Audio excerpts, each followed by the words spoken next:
Opisyal nang nanumpa bilang bagong kalihim ng Department of Public Works and Highways si dating Transport Secretary Vince Dizon. Ito ay matapos tanggapin ng Pangulo ang resignation ni Manuel Bonoan nitong linggo.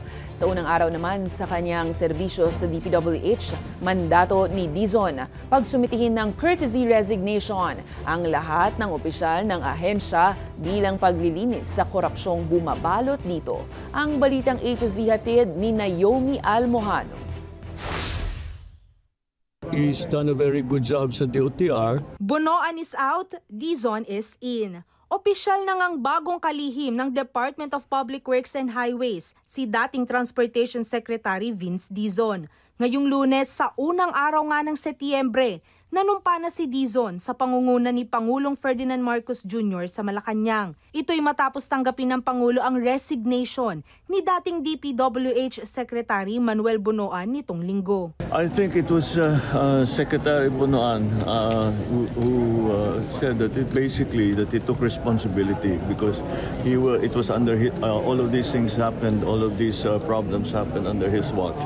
Aniya misyon ngayon ni Dizon na linisin ang korupsyon sa ahensya, tuldukan ng sistema ng ghost projects at siguruhing tamang nagagastos ang bawat sentimong nakalaan para sa mga proyekto ng administrasyon para sa taong bayan. I think he's already set the stage for all of the things that we need to do. So pwede na niyang iwanan and go to public work kasi he's also familiar with the workings of the Department of Public Works and Highways. Suportado naman ng ilang mga senador ang appointment ni Dizon, gaya ni Senator Joel Villanueva na kumpiyansang malaki ang magiging gampanin ni Dizon sa paglilinis sa ahensya.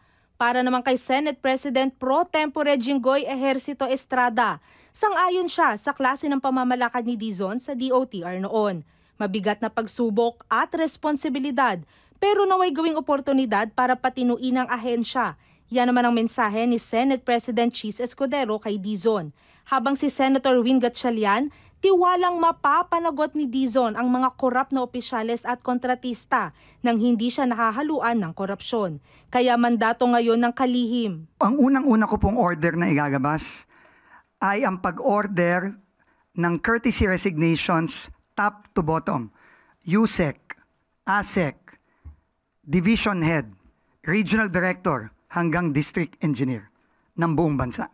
Hindi po magkakaroon ng ganitong klaseng mga proyekto kung walang kakuntsaba sa loob ng DPWH. Matapos ang courtesy resignation, magsasagawa ang departamento ng masusing review sa lahat ng mga personnel para matukoy sino-sino nga bang dapat niyang makasama sa pagtugon sa korupsyon at sa mga aniyay nakakagalit na mga sangkot sa substandard at incomplete flood control projects.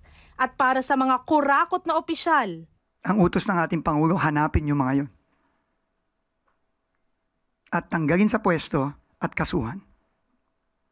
Yun po ang unang gagawin natin sa mga susunod na araw, susunod na linggo. Bagaman aminado si Dizon na magiging mahirap ang bago niyang responsibilidad, tiniyak niyang gagawin ang nararapat para maalis ang korupsyon sa ahensya at maibalik ang tiwala ng taong bayan.